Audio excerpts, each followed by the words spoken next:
রাতে মোহাম্মদপুরে সেনাবাহিনীর বিশেষ অভিযানে আটক করা হয়েছে অতিরিক্ত ডিআইজি বিপ্লব কুমার সরকারকে।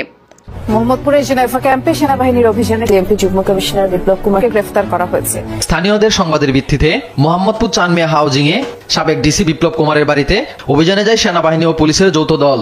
খবর ছিল বাড়িটিতে বিপ্লব অবস্থান করছে। অবশেষে আটক হয়েছেন পুলিশের ঊর্ধ্বতম কর্মকর্তা বিপ্লব কুমার সরকার। স্বৈরাচারী দোসর এই বিপ্লব কুমার সরকার শেখ হাসিনার পতনের পরে লুকিয়েছিলেন। অবশেষে তাকে পাওয়া গিয়েছে। তাকে কোথা থেকে আটক করেছে এই ভিডিওতে দেখতে পারবেন। এমনকি এই ভিডিও শেষে আরও কিছু গুরুত্বপূর্ণ ভিডিও রয়েছে, না টেনে পুরো ভিডিওটি দেখবেন। চ্যানেলে নতুন হলে সাবস্ক্রাইব করে রাখবেন। ভিডিওতে একটি লাইক করে পুরো ভিডিওটি দেখতে থাকুন।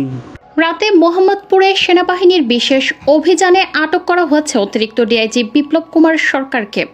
মোহাম্মদপুরে জেনেভা ক্যাম্পে সেনাবাহিনীর অভিযানে ডিএমপি যুগ্ম কমিশনার বিপ্লব কুমারকে গ্রেফতার করা হয়েছে। স্থানীয়দের সংবাদের ভিত্তিতে মোহাম্মদপুর চানমিয়া হাউজিং এ সাবেক ডিসি বিপ্লব কুমারের বাড়িতে অভিযানে যায় সেনাবাহিনী ও পুলিশের যৌথ দল। খবর ছিল বাড়িটিতে বিপ্লব অবস্থান করছে।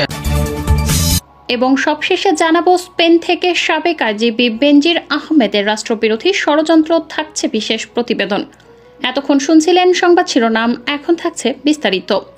আওয়ামী লাঠিয়াল বিপ্লব কুমার সরকারের মুখ সম্মোচন। আওয়ামী লীগ সরকারে পুরোটা সময় জুড়ে অপকর্মের মধ্য দিয়ে সমালোচিত হন ঢাকা মেট্রোপলিটন পুলিশ ডিএমপি যুগ্ম কমিশনার বিপ্লব কুমার সরকার। সরকার পতনের পর তিনি নিরাপদ স্থানে পালিয়ে গেছেন বলে গুঞ্জন ছড়িয়েছে। আবার কেউ কেউ বলছে ক্যান্টনমেন্টে সেনা পাহারায় আছেন তিনি। বিএনপির তৎকালীন সংসদ সদস্য জয়নুল আবেদিন ফারুককে লাথি মেরে ব্যাপক সমালোচনার মুখে পড়েন তিনি। এরপর থেকেই পুলিশের বিভিন্ন দায়িত্ব পেতে থাকেন সে সময়ের মোহাম্মদপুর জোনের ওসি বিপ্লব কুমার সরকার। তিনি পুলিশের বড় পদ পাওয়ার পর একের পর এক অপকর্মের মধ্য দিয়ে জনগণের আস্থা হারান। কে এই বিপ্লব কুমার সরকার জানতে হলে আমাদের একটু পেছনে ফিরে যেতে হবে। বাংলাদেশ পুলিশ বাহিনীতে অতি গুরুত্বপূর্ণ পদ। পুলিশের মহাপরিদর্শক, আইজিপি বা ডিএমপি কমিশনারের মতো পদ কোনো হিন্দু ধর্ম নিয়ে আজ পর্যন্ত পায়নি। তবে বিপ্লব কুমার সরকার হচ্ছেন হিন্দু ধর্মাবলম্বী, ভারতীয় আশীর্বাদ পুষ্ট সেই কুখ্যাত পুলিশ কর্মকর্তা, যিনি পুলিশের সর্বোচ্চ এই পদে আসীন হওয়ার জন্য যত জঘন্য কর্মই করা হোক না কেন তা করতে তিনি প্রস্তুত। ছাত্রলীগের একজন কর্মী থেকে ভারতীয় গোয়েন্দা সংস্থার ছত্রছায়ায় এই বিপ্লব হয়ে উঠেছিলেন বাংলাদেশে পুলিশের সবচেয়ে প্রভাবশালী কর্মকর্তা।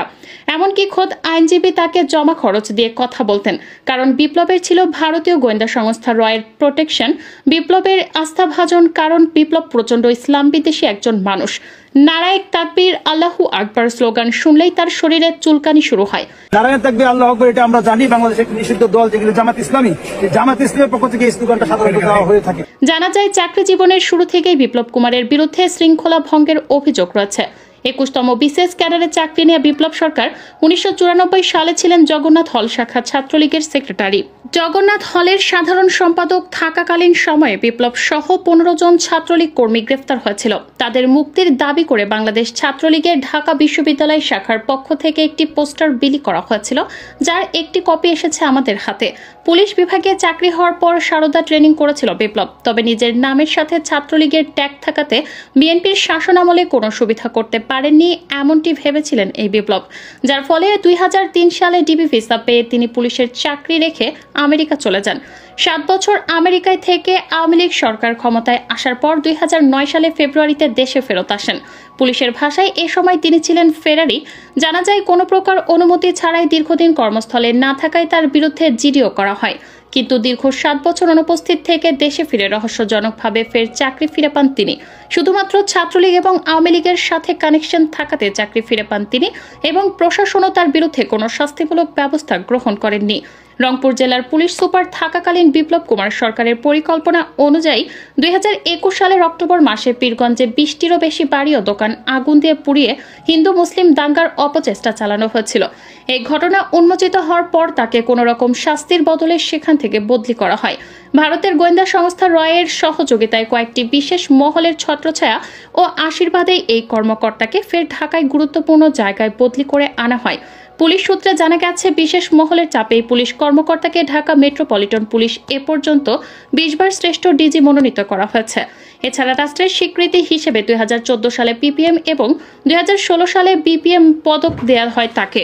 ছাত্র জনতার অবিস্মরণীয় গণ অভ্যুত্থানে শেখ হাসিনার সরকার পতনের আগে নিজেকে উজাড় করে ছাত্র আন্দোলন বর্ধ করতে গুম খুন গণহত্যার নেতৃত্ব দিয়েছেন এই বিপ্লব কুমার সরকার।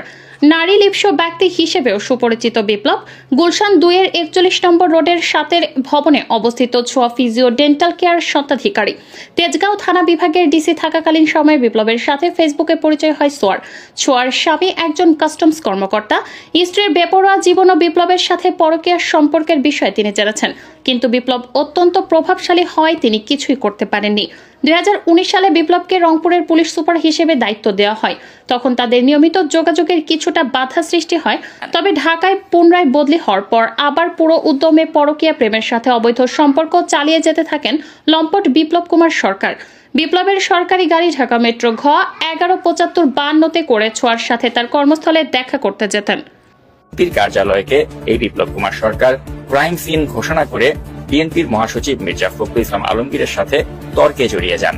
চলুন দেখে নেই মির্জা ফখরুল ইসলাম আলমগীরের সাথে বিপ্লবের সেই বাদানুবাদ। প্লিজ, এটা আমার অফিস, বিএনপির কেন্দ্রীয় অফিস। আপনাদের কাছে এটা অফিস, বাট আমার কাছে এই মুহূর্তে এটা হচ্ছে ক্রাইম সিন। ঠিক আছে, আপনি declare it as a crime scene, crime scene declare করেন। আমি অবশ্যই এটাকে প্লেস অফ অকারেন্স ধরেছি এবং এই প্লেস অফ অকারেন্সে কালকে পর্যাপ্ত সংখ্যক বোমা নিক্ষেপ করা হয়েছে আমাদের সদস্যদের লক্ষ্য করে। কাজে এইটা এখন এই মুহূর্তে আমাদের কাছে প্লেস অফ অকারেন্স হিসেবে এটা আমাদের জিম্মায় আমি আপনি সেটা উত্তর দিচ্ছেন না, আপনি সেই উত্তরটা দিচ্ছেন। আমি যেটা আমি তাহলে এখন এখানে যাওয়ার জন্য আপনাদের দিক থেকে কোনো অনুমতি নাই আমার কাজ শেষ না হওয়া পর্যন্ত। প্রিয় দর্শক, আপনারা জানেন শেখ হাসিনা সরকার থাকার সময় বিপ্লব কুমার সরকার পুলিশের আইজিবি এমনকি ডিবি প্রধান হারুন রশিদ সহ আরও বেশ কয়েকটি ঊর্ধ্বতম পুলিশ কর্মকর্তা শুধু বিএনপির সমাবেশ এমনকি অন্য দলের সমাবেশ বাধা দেওয়ার জন্যই তারা কিন্তু উঠে পড়ে লেগে গিয়েছিলেন। এমনকি অনেক বিএনপি নেতাকর্মীকে তারা সরাসরি গুলি করে হত্যা করেছে। দর্শক, এরকম অপকর্ম করে কিন্তু তারা পার পেয়ে গিয়েছিলেন। এতদিন যাবৎ ধরে তাদেরকে খুঁজে পাওয়া যাচ্ছিল না। হঠাৎ করে জানা গিয়েছে তারা নাকি আটক হয়েছেন। দর্শক, এই ভিডিওতে আপনারা দেখেছেন পুলিশের ঊর্ধ্বতম কর্মকর্তা বিপ্লব কুমার সরকার কীভাবে আটক হয়েছেন। একটি খবর ভাইরাল হয়েছে, সেই ভিডিওটি আপনাদের সামনে তুলে ধরেছি। অন্যদিকে ডিবি হারুন এমনকি আইজিবি বেনজির আহমেদ বিদেশে পালিয়ে গিয়েছেন। তারা বিদেশ থেকে ষড়যন্ত্র করছেন, দেশকে অস্থিতিশীল করার জন্য তারা উঠে পড়ে লেগে গিয়েছেন। এমনকি শেখ হাসিনাকে ফিরিয়ে আনার জন্য তারা যে চেষ্টা করছেন তাদের চেষ্টাও ব্যর্থ হচ্ছে। ডক্টর মোহাম্মদ ইউনূসকে সকলেই সাপোর্ট করছে। সারা বিশ্ব থেকে কিন্তু ভারতকে চাপ দেওয়া হচ্ছে যেন শেখ হাসিনাকে ফেরত দেওয়া হয়। সেজন্য কিন্তু নরেন্দ্র মোদী আছেন কঠিন বেজালে।